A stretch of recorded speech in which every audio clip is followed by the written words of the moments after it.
Hi, boys and girls. I'm here to pick right back up with the one and only Ivan. It takes a long time, but finally Ruby returns to sleep. Ivan, whispers Bob, yawning. What you said about the zoo? How are you going to do it? Suddenly I feel as if I could sleep for 1,000 days. I don't know, I admit. You'll think of something, Bob says confidently, his voice trailing off as his eyes close. But what if I don't? I ask, but Bob is already asleep. His little red feet dance, and I know he's running in his dreams. Bob and Ruby sleep on. I don't sleep. I think about the promise I made to Stella and the pictures I've made for Ruby, and I remember it all. We were clinging to our mother, my sister and I, when the humans killed her. They shot my father next.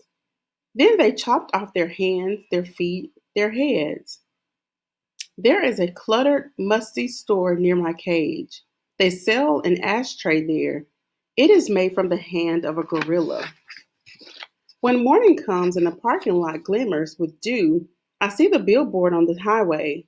There I am, the one and only Ivan, bathed in the pink light of dawn. I look so angry with my furrowed brow and clenched fist. I look the way my father did the day the men came. I am, I suppose, a peaceful sort. Mostly I watch the world go by and think about naps and bananas and yogurt raisins. But inside me, hidden, is another Ivan. He could tear a grown man's limbs off his body. In the flicker of time it takes a snake's tongue to taste the air, he could taste revenge. He is the Ivan on the billboard. I stare at the one and only Ivan, at the faded picture of Stella, and I remember George and Mac on their ladders, aiding or adding the picture of Ruby to bring new visitors to the Exit 8 Big Top Mall and Video Arcade.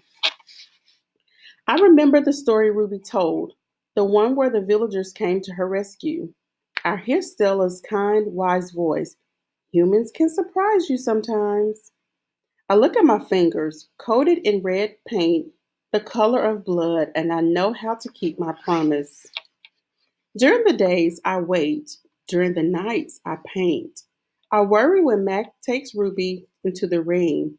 He carries the cloth stick with him all the time now. He doesn't use it.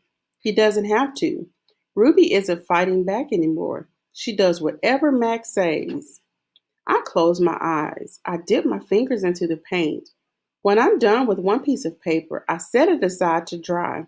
It's so small, just one sheet, and I'm going to need so many. I move on to the next, and then the next, and then the next. It's a giant puzzle, and I'm making the pieces one by one. By morning, my floor is covered with paintings. I hide the paintings under my pool of dirty water before Matt can see them. I don't want them to end up in the gift store selling for $20 a piece, 25 with a frame. These paintings are for Ruby, every one of them. Ivan, Ruby asks one morning when I'm trying to take a nap, why are you always so sleepy during the day? I've been working on a project all night, I tell her. What's a project? It's a thing, a painting.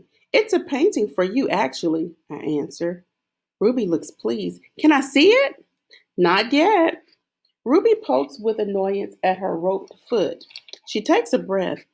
Ivan, do I have to do the shows with Mac today? I'm afraid so. I'm sorry, Ruby. Ruby dips her trunk in the water bucket. That's okay, she says. I already knew the answer.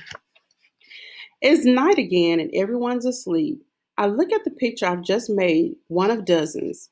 It's smudged and torn, a muddy blur. I place it beside the others lining my floor.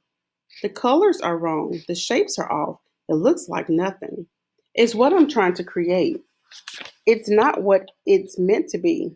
It's not right, and I don't know why. Across the parking lot, the billboard beckons as it always does.